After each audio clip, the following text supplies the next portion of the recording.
पूरा शहर जो है वोल्केनिक पत्थरों से बना हुआ है। और ये जैसे ये बिल्डिंग है ये 1820, मैं सिर्फ ये पेंटिंग देखने के लिए यहाँ पे आया ना। सांस प्रॉपर आ रहा है यार।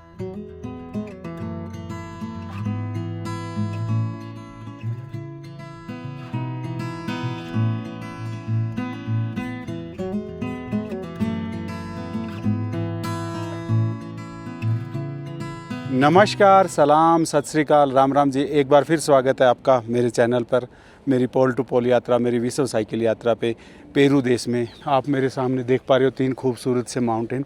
ये 3 माउंटेन जो है वोल्केनिक है, वो एक वोल्केनिक है और उधर 2 वोल्केनिक है। तो ये जो सिटी जिसमें हम जाएंगे ये वोल्केनिक माउंटेन से घिरी हुई है। वहाँ से आपको खूबसूरत दृश्य दिखेंगे इनको। और आज की राइड जो है हमारी 75 किलोमीटर की है। ये हॉस्टल था जिसमें मैं रुका हुआ था। ये टोल टैक्स है, टोल टैक्स पे ये हॉस्टल बना हुआ था। तो मैं रात को यहाँ पे रुक गया था क्योंकि कल बहुत ज़्यादा तेज़ हवाएं चल रही थी भाई। इतनी तेज़ हवाओं में चलना मेरे लिए इम्पॉसिबल सा हो रहा था। लास्ट के 3-4 किलोमीटर तो मैं खींच के लेके आया था धन्नों को। इस एरिया का एक रूल है भाई, यहाँ पे सुबह 11-12 बजे के बाद में जो है ना अचानक जो है हवाएं स्टार्ट हो जाएंगी। फिर वो 5-6 बजे तक चलेंगी। सनसेट होने के बाद में फिर धीरे धीरे कम हो जाएंगी। 8:30 हो गए हैं। तो 8:30 हो गए हैं तो मैं अगले 4-4.5 घंटे में जितना मैक्सिमम हो सकता है निकालूंगा, क्योंकि थोड़ी सी चढ़ाई है 200-300 मीटर की और 2000 मीटर की ढलान है। इस टाइम हम हैं सी लेवल से 4100 मीटर पे और 2400 मीटर पे जाएंगे। इट मीन 2000 मीटर के आसपास का एलिवेशन होगा। बेड आ गई। अभी लामा भी घूम रहे थे यहाँ पे। ले भाई धनो, चल लेके प्रभु का नाम कर दे अपना काम।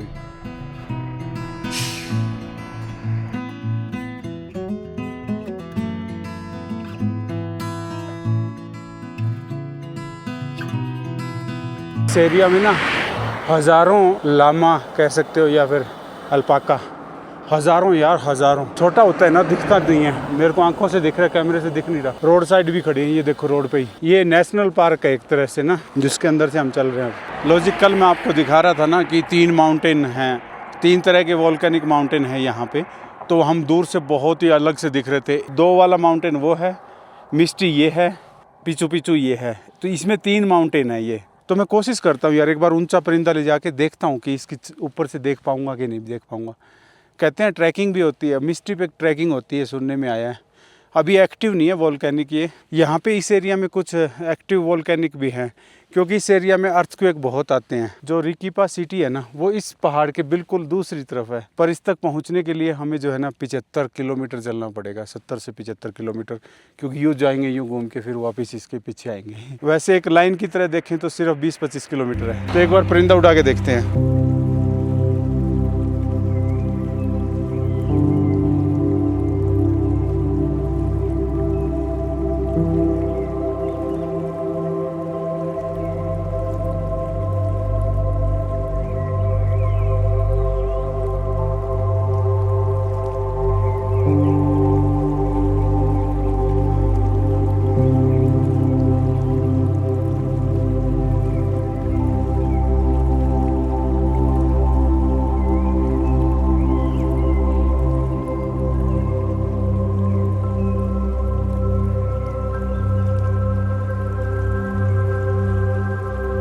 इसके आसपास लामा बहुत मिलेंगे। तो मैं देखता हूँ, अगर देखिए इस एरिया में घुसना प्रोहिबिटेड है क्योंकि ये नेशनल पार्क है। लगून पे पानी पीने तो आए होंगे डेफिनेटली।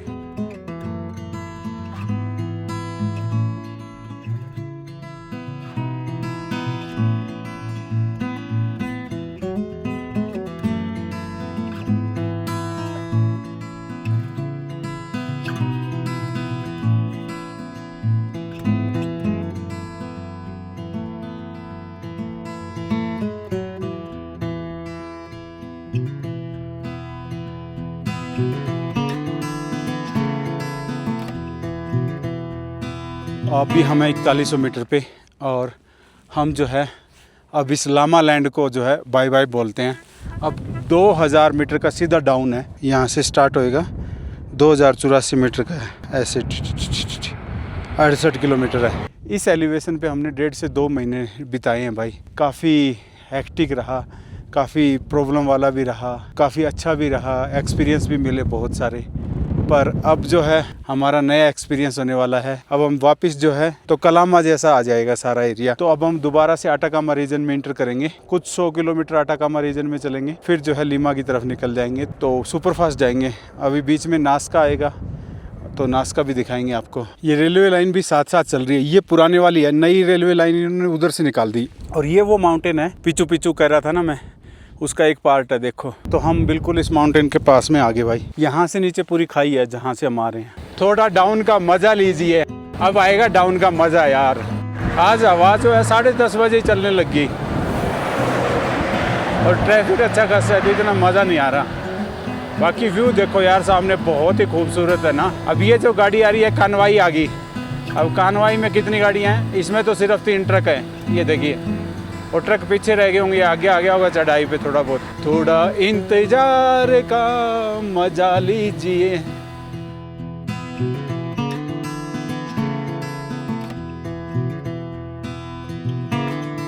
वाह यार, सामने फिर पहाड़ आगे बर्फ वाले, और गजब भयो रे।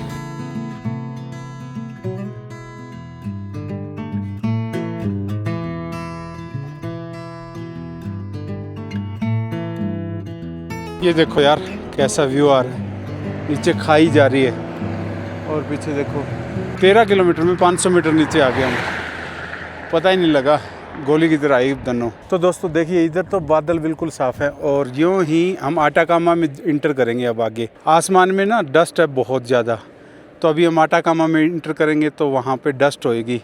तो वो डस्ट बड़ी ख़तरनाक है आटाकामा की, उससे आपके नाक में फिर से ब्लीडिंग स्टार्ट हो जाएगी। पर चलते हैं, आटाकामा में भी 5-10 दिन तो रहना ही पड़ेगा। टाटा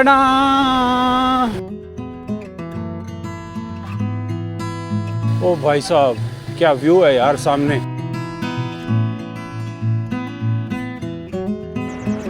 चल चल चल चल चल चल चल चल धनो चल चल चल चल, चढ़ जा चढ़ जा चढ़ जा चढ़ जा चढ़ जा चढ़ जा। क्या खूब लगते हैं, बड़े सुंदर दिखते हैं। अगर ये चढ़ाई होती तो मैं रोता हुआ होता, और अब डाउन जा रही है तो मैं गाने गा रहा हूँ। कितना सेल्फिश है ना इंसान। माहौल बदल गया है, ये बर्फ वाले पहाड़ों के उस तरफ था, मैं इस तरफ आ गया हूँ। ओ भाई साहब कितनी ज़बरदस्त वैली है, फूल पत्ते भी देखने को मिल गए, खुशबू आ रही है इनमें से। बट आप देख पा रहे हो उधर कहीं पे भी डस्ट नहीं थी, यहाँ पे पूरे एरिया में डस्ट है। ये एंडीज माउंटेन है, ये एंडीज माउंटेन आटाकामा की डस्ट को इधर नहीं जाने देते दूसरी तरफ। तो दूसरी तरफ अमेज़न है, यहाँ से लगभग 100-200 किलोमीटर और अंदर जाके तो अमेज़न बचा रहता है आटाकामा के।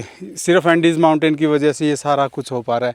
तो कुदरत देखो कैसे बैलेंस करती है चीज़ों को, गजब है ना। और भाई ये कैक्टस वैक्टस सारे उसमें एंडीज माउंटेन में आ गए हैं सारे। अब हम धीरे धीरे करके ऐसे नीचे जा रहे हैं। अभी शहर जो है 45 किलोमीटर बाकी है। क्या व्यू आ रहा है यार, वैली में कोई गांव भी है, हम कहीं वहाँ से आए हैं भाई। ये हमारी धनो, ट्रकों की हालत देखो कितनी ख़राब हो रही है। लो जी मित्रों, हम आगे पहाड़ों से काफ़ी नीचे, देखो सब ग्रीन ग्रीन सा दिखने लग गया। ग्रीन ग्रीन तो क्या, ड्राई ड्राई सा दिखने लग गया। ये बिल्कुल डेजर्ट आ गया ना, आटाकामा डेजर्ट। वहाँ पे एक सीमेंट की फैक्ट्री लगी हुई है बड़ी सारी।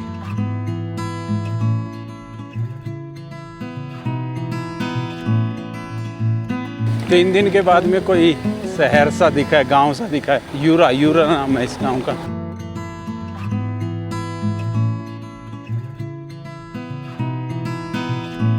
लो जी रिकीपा 25 किलोमीटर रह गया।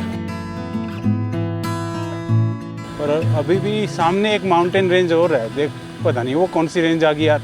ये बीच में वैली सी ये दिख रही थी मेरे को, एक और ही आई हुई। और एक इसकी तरफ उधर है, वो ड्राई वैली है जैसे डेजर्ट वाली। यहाँ से घूम के इसके दूसरी तरफ शहर है, शहर में इंटर कर जाएंगे। ये देखो भाई सामने वैली है, वैली में ये शहर है, काफ़ी बड़ा शहर लग रहा है। रिकीपा शहर का नाम है, रिकीपा। 13-14 किलोमीटर और जाना है, तो आप देख लो कितना बड़ा शहर होगा भाई।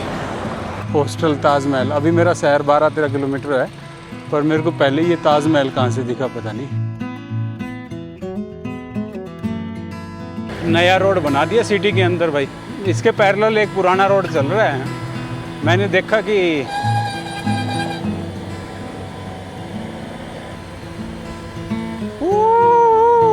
चढ़ जा चढ़ जा चढ़ जा चढ़ जा चढ़ जा चढ़ जा चढ़ जा चढ़ जा चढ़ जा चढ़ जा। खाली है ना, नया रोड है तो बीच में चला रहा हूँ। पुराने वाले रोड पे आ गया, आगे बंद था वो रोड। और यहाँ पे बस वाले ऐसे ही रोक देते हैं भाई, यहाँ जैसे अपने दिल्ली में भी कहीं रोक देते हैं ना। ये देखो,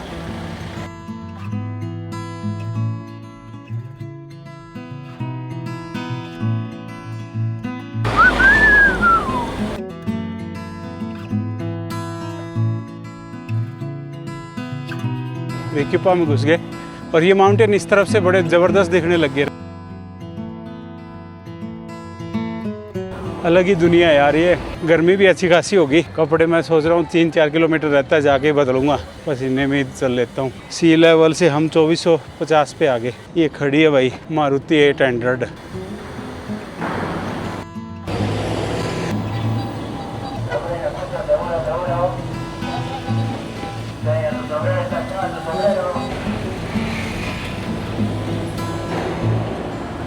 लो जी, सिटी के अंदर आ गया। गूगल पे चेक किया कोई इंडियन रेस्टोरेंट है क्या। एक इंडियन रेस्टोरेंट दिख तो गया मुझे, तो चलते हैं उसके पास। भूख भी लग रही है यार, सुबह से कुछ नहीं खाया। यहाँ जो बस वाले होते हैं ना, छोटी बस वाले, वो माइक लेके चलते हैं, बीच में आवाज़ लगाते चलते हैं, यहाँ जा रही है यहाँ जा रही है। मुझे लग रहा है ये सिटी सेंटर ही आ गया अब तो। ये वो नदी आ गई जो हम छोड़ के आए थे, वो दिख रहा है उस साइड सिटी सेंटर होगा। वाह, ये देखो वो नदी आ गई, वो सिटी सेंटर है। और ये वो माउंटेन है भाई। कल उधर से देख रहे थे, आज इधर से देख रहे हैं।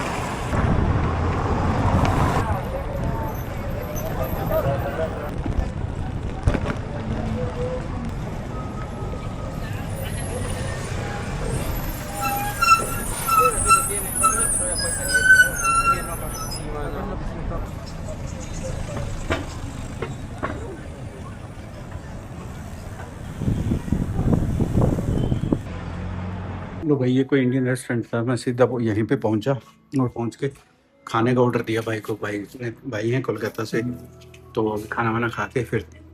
शहर खूबसूरत है भाई, दिखाऊंगा आपको।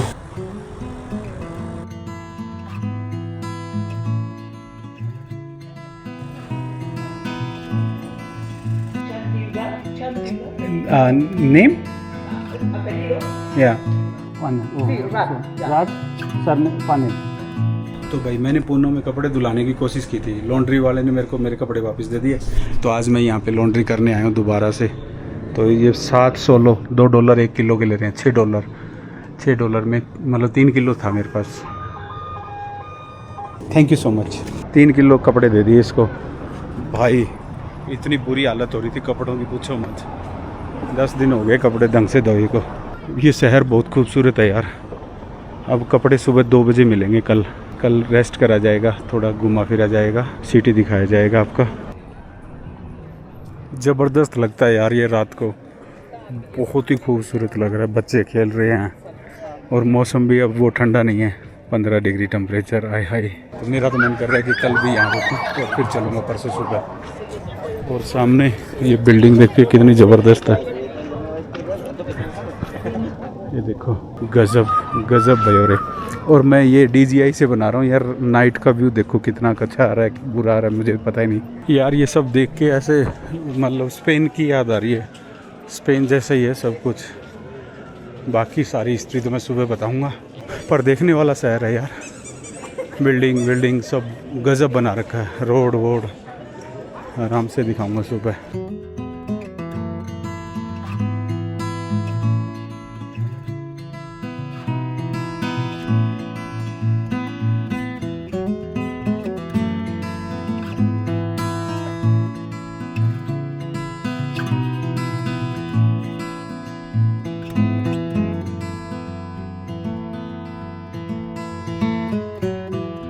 कूल बॉक्स, मैकडी, पापा जोन्स देखते ही मुझे चिल्ली की याद आ गई।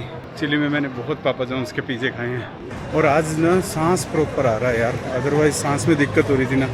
अभी हम 2500 मीटर पे हैं, बट यहाँ कोई दिक्कत नहीं। लो जी दोस्तों, मैं अपने होटल से निकला हूँ। इस शहर का नाम है रीकिपा। बहुत ही खूबसूरत सा और बहुत बड़ा सा शहर है। ये साउथ ऑफ पेरू में पड़ता है। तो हम अपनी जर्नी के 134वें देश में हैं इस टाइम। तो अभी हम थोड़ा सा सिटी को एक्सप्लोर करके आ रहे हैं और आपको सिटी दिखाएंगे। बहुत ही खूबसूरत बना हुआ शहर है यार। ये पार्किंग के लिए, ये पार्किंग की पर्चियाँ काट रही है माता, और ये वायर दबा रहे हैं भाई। पूरे शहर में कहीं कोई एक आधा कूड़ा करकट मिल जाएगा तो ठीक है। इतना साफ़ सुथरा है ना, मज़ा सा आ रहा है। तो मैंने लॉन्ड्री दी थी, आज सुबह मुझे कपड़े मिल गए 12-1 बजे से, और भाई खुशबू आ रही है। पहले पसीने की बदबू आ रही थी, अभी खुशबू आ रही है कपड़ों में से। अच्छा सा लग रहा है। क्या करें यार, ट्रैवल में थोड़ा अलग ही रहता है। हाँ, कितने परफ्यूम लगा लो चाहिए आप, जब आप राइड करते हो ना तो आपको। और मैंने पिछले 8-10 दिन से कपड़े धो भी नहीं पाया था प्रॉपर। ये जो शहर है ना, वेटिकन सिटी के बाद में दूसरा ऐसा शहर है जहाँ पे जो वेटिकन सिटी का फ्लैग है ना, वो यहाँ फहराया जाता है। तो उस जगह पे भी लेके चलूँगा। 2-3 खूबसूरत सी जगह है जहाँ मैं आपको लेके चलूँगा। ये देखिए, ये 1800 कुछ की बनी हुई चर्चें हैं सारी। पूरा शहर जो है 1800 कुछ का बना हुआ है। तो अभी तो पहले मैं एक बार जो है ना, नदी पार करके एक दुकान है इंडियन, वहाँ पे जा रहा हूँ। एक हमारे आदित्य भाई हैं इंडिया से, बहादुरगढ़ से, तो उनके कोई जानकार है। तो आदित्य भाई ने उनको फ़ोन किया, फिर उनका फ़ोन आ गया मेरे पास में कि भाई अगर यहीं पे हो तो मिलते हैं। तो अभी मैं उनसे मिल के आता हूँ उनकी दुकान की तरफ। भाई खूबसूरत तो बहुत है, इतना प्यारा शहर वर्षों बाद में मैंने देखा है। मैनेज्ड, हालांकि स्पेनिश लोगों ने बनाया है, पर खूबसूरत है। और ये देखिए मकान, ये खिड़की या गेट था, कितने पुराने होंगे ये सरिये वरिये उस टाइम के ही हैं सब। ये है वो जगह जो मैं आपको बता रहा था, यहाँ मैं बाद में लेके चलूँगा। पेरू की पुलिस वर्दी पहन के खड़ी रहती है, पेरू की पुलिस। मैंने एक चीज़ तो देखी है यार, विदेशों में ना पुलिस का जो स्टैंडर्ड है ना, वो हाई है। मतलब हर पुलिस वाले के पास में कैमरा होगा, यहाँ पे टॉर्च होगी, हथकड़ी होगी, हथियार होगा और अच्छी ड्रेस होगी। हमारी पुलिस के पास में ये नहीं मिलता। हम भी अपनी पुलिस को अच्छा कर सकते हैं, पर पुलिस उसको बर्डन समझती है हमारी। वो ड्रेस पहनना भी मतलब अपने शान के ख़िलाफ़ समझती है। और यहाँ पे जितनी भी पुलिस होगी ना, वो अच्छा महसूस करती है अपनी ड्रेस को पहन के। रिस्पेक्ट भी देते हैं, बात भी अच्छे से करते हैं। पूरी दुनिया में ही देखा है मैंने, पुलिस वाले अच्छे से बात करते हैं। हमारे वाले भी करते हैं। यंग जनरेशन जो आ रही है ना, काफ़ी अच्छा काम कर रही है। अभी भी हमें ज़रूरत है शायद हमारे पुलिस सिस्टम को ना बहुत आगे तक लेके जाने का। चलो करप्शन तो हो सकता है, बहुत सारे देशों में होगा, पर ड्रेस और ये सब चीज़ें ना, आप रिप्रेजेंट करते हो अपने समाज को, तो ये सब चीज़ें तो थोड़ी सी मॉडर्न होनी चाहिए टाइम के साथ में, मुझे लगता है ऐसा। बाकी आप कमेंट करके बता दो भाई, होने चाहिए कि नहीं। ये भाई साहब पेप्सी की बोतलें भर ली इसने गाड़ी के ऊपर, अब खींचेगा। डिलीवरी वाला है शायद। किस साइड जाना है? उधर से चलते हैं, देखी जाएगी। मुझे पता नहीं है, मैंने वो मैप नहीं देखा, पर मैं इसी रास्ते से आया था तो थोड़ा सा आइडिया है। बस ड्राइवर जो है वो लोकल में आवाज़ें लगा के कस्टमर को बुलाता है। जैसे हमारे वाले ना, बुन्ना, उकलाना, नरवाना, कैथल, अम्बाला, चंडीगढ़, तो ऐसे ही यहाँ पे लोकल में भी आवाज़ें लगा के लोगों को बुलाते हैं। और ये है नदी। इस नदी के इस तरफ का जो शहर है ना, ये सब पुराना सिटी है। ये पूरा पुराना सिटी है और फेमस सिटी है। इधर सारा नया बसा हुआ है। इस शहर की जो टोटल पॉपुलेशन है वो 10 से 12 लाख है। पेरू के सबसे बड़े शहरों में से एक शहर है ये। नदी उधर से आ रही है जिधर से मैं आया था, 100-125 किलोमीटर। पहाड़ों के बाहर से घूम के आती है। यहाँ चाइनीज़ का इन्फ्लुएंस देखने को मिल रहा है। यहाँ भी चाइनीज़ रेस्टोरेंट बहुत हैं। इधर ही पास में ही कहीं पे वो बाइक की दुकान भी है इंडियन। ये देखो दृश्य इंडिया, ये दुकान है भाई की शायद। ये तो टिकटॉक पे लगे हुए हैं भाई साहब तो।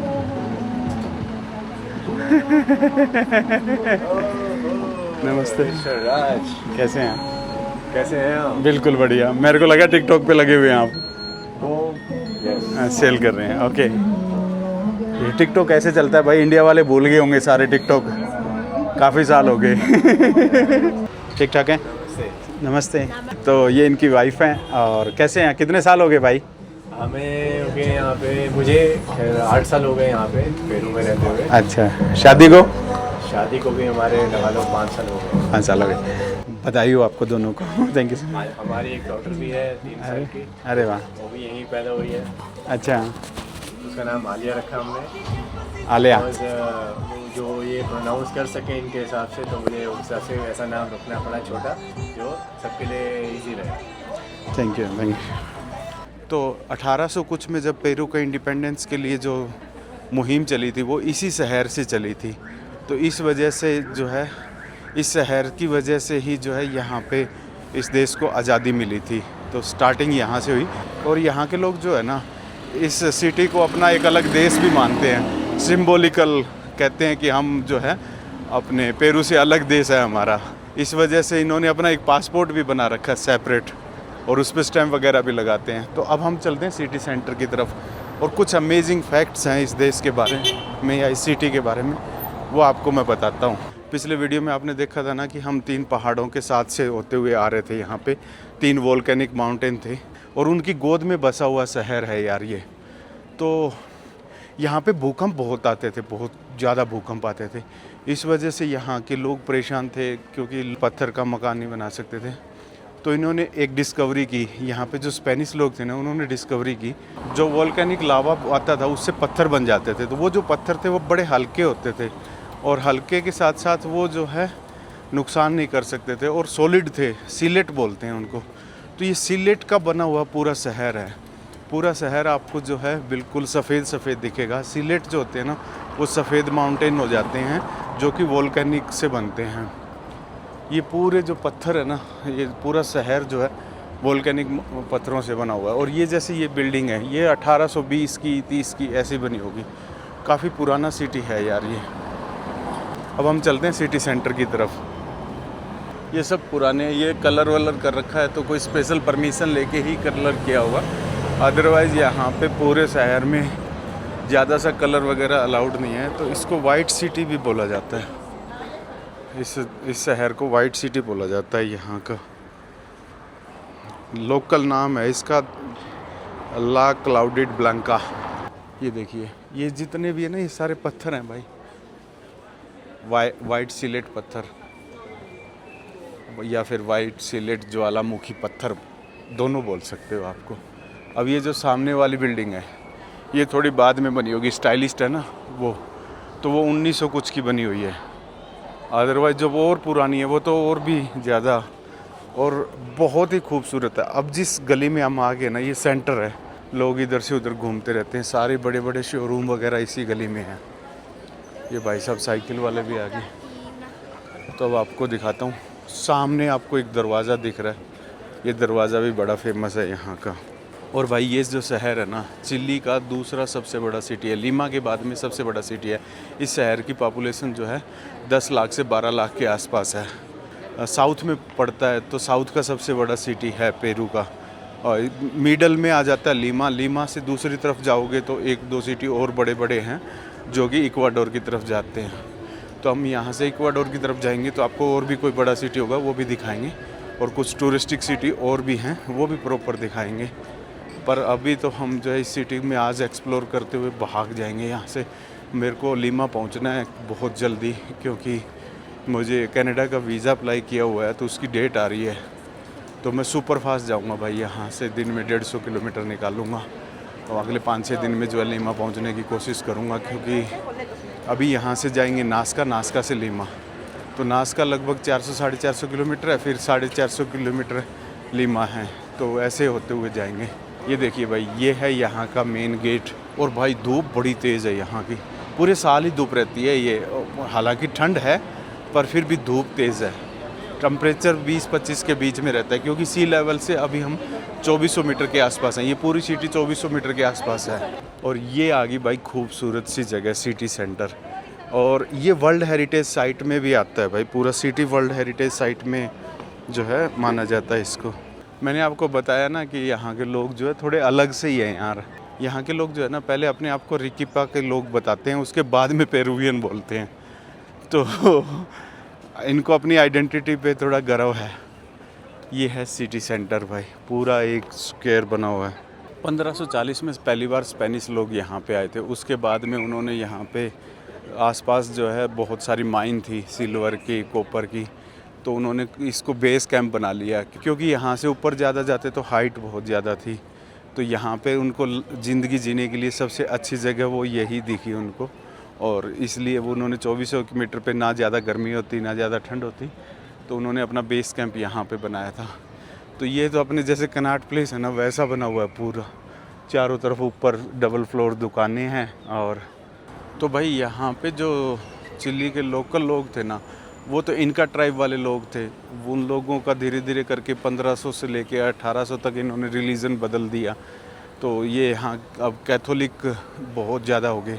इस सिटी को एक तरह से यूँ बोला जाता है कि साउथ अमेरिका का रोम बोला जाता है, क्योंकि यहाँ पे बहुत सारी चर्च हैं, और एक ऐसी चर्च भी है जहाँ पे वेटिकन सिटी का फ्लैग भी फहराया जाता है। तो एक तरह से इस सिटी को जो है ना, आप यूँ कह सकते हो कि साउथ अमेरिका का रोम है या वेटिकन सिटी है। बहुत ही खूबसूरत बनी हुई सिटी है। यहाँ से देखिए कितना नज़ारे आ रहे हैं, और सामने वहाँ पे एक और चर्च है, वहाँ पे भी चलेंगे हम। थोड़ा सा पहले एक बार हम कोई ऐसी जगह देखते हैं जहाँ से खड़े होके हम आपको थोड़े परिंदे के व्यू दिखा सकें और साथ में थोड़ी हिस्ट्री और बता सकें इसकी। अब ये देखिए, ये सीलेट पत्थर हैं। तो ये पत्थर कैसे है, वोल्केनिक माउंटेन से वोल्केनिक फटता है तो वो राख आके जमती जाती है, और धीरे धीरे वो राख जम के ना और पत्थर बन जाती है। तो ये पत्थर वो हैं। अब देखिए, मैं आपको बता रहा था कि यहाँ पे म्यूज़िकल इंस्ट्रूमेंट की बहुत दुकानें हैं। हर तीसरी चौथी दुकान म्यूज़िकल इंस्ट्रूमेंट की है। पता नहीं इतना म्यूज़िक करते भी हैं क्या। अब ये 1895 का बनी हुई बिल्डिंग है, सामने लिखा हुआ है, अंडरग्राउंड भी है, और सामने नदी आ गई है। तो नदी की तरफ चलते हैं घूमते फिरते एक बार। चलो भाई, मैंने सोचा चलते चलते थोड़ा तरबूज खाया जाए। तरबूज बड़ा स्वाद है यहाँ, मीठा बहुत है यार। तो मैंने माता को बोला मेरे को 2 का काट के दे दें। लो भाई, हम आगे बिल्कुल, ये देखिए, ये सामने मिस्टी माउंटेन दिख रहा है आपको, और ये है नदी, इसको बोलते हैं चिली रिवर। पता नहीं क्यों बोलते हैं चिली रिवर। तो मैं सोच रहा हूँ यहाँ खड़ा होके और एक बार परिंदा उड़ाया जाए।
जो तीनों माउंटेन है ना, 3 ज्वालामुखी जो इकट्ठे हैं, और उसके बीच में चर्च, कितनी खूबसूरत लग रही है। नीचे नदी, और इतनी बड़ी पब्लिक है, 10-12 लाख लोगों का शहर है, फिर भी इतना साफ़ सुथरा। टूरिस्टिक सिटी है पर इतना फेमस नहीं है जैसे कुस्को है या पुनो है, वो ज़्यादा फेमस है यहाँ से। और पूरे शहर में ऐसे पत्थरों की सड़कें बनी हुई है भाई, पर साफ़ सुथरी हैं यार।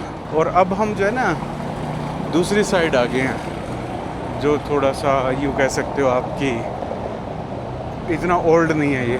और ये कुल्फ़ी बहुत बिकती है भाई यहाँ पे। ये कुल्फ़ी वाले अपने पास जैसे रेडी लगा के लगते हैं ना, मुझे बहुत। ओ बेटे, पुराने टाउन यार बनाए तो बहुत खूबसूरत थे, चाहे गोरों ने ना कितना भी दोहन किया हो आदमी का, पर जो चीज़ बनाई थी ना उन्होंने क्वालिटी की बनाई थी भाई।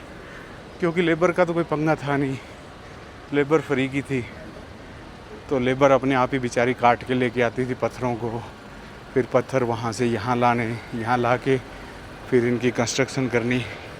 सब कुछ फ्री में था, वो तो बैठे नज़ारे लेते थे, ऑर्डर देते थे और मजबूरी में बना दिए उन्होंने। पर उस टाइम लोगों की मजबूरी रही होगी। आज ये कितने खूबसूरत लगते हैं, हम इनकी प्रशंसा करते हैं। अब ये देखिए क्या बात है भाई, ये कोई रेस्टोरेंट है। अब मैं दूसरे पुल की तरफ आ गया घूमता फिरता। एक्चुअली मैंने कल ना यहाँ पे एक पेंटिंग देखी थी, वो पेंटिंग मुझे इतनी मीनिंगफुल लगी ना, तो मैं उस पेंटिंग के चक्कर में इधर घूमते हुए आया था कल जब मैं जा रहा था साइकिल से ना। ये है वो पेंटिंग यार, देखिए फ्रूट है, उसके अंदर से तीर निकाल रखा है और ये बच्चा है, बच्चे के माइंड को आगे रखा, बच्चे के अंदर छोटी सी चिड़िया है। क्या मीनिंगफुल पेंटिंग है। मैं सिर्फ ये पेंटिंग देखने के लिए यहाँ पे आया। लो भाई, ये खड़ी है महिंद्रा की पिकअप और ये माउंटेन है। अब हम दूसरे उस पे आ गए, क्या बोलते हैं, पुल पे। यहाँ पे पुल के नीचे ही एक 5 स्टार होटल है, बड़ा खूबसूरत सा है। ये देखिए ये बहन जी भी कुल्फ़ी बेच रही है। हमारी तरह कुल्फ़ी बहुत बेची जाती है भाई यहाँ पे। अभी सर्दियाँ स्टार्ट होने वाली है यहाँ पे। ये देखिए बस ड्राइवर आवाज़ लगा रहा है अंदर बैठा बैठा, आ जाओ भाई, आ जाओ आ जाओ आ जाओ आ जाओ आ जाओ आ जाओ आ जाओ। ये देखो ये 1862 का बना हुआ मकान है यार, और उस टाइम की जालियाँ वालियाँ लोहा वोहा सब लगा रखा है। ये दूसरी मोनेस्ट्री या फिर दूसरी चर्च है जो सबसे बड़ी है यहाँ पे, इसके अंदर ही सब कुछ है। वाह,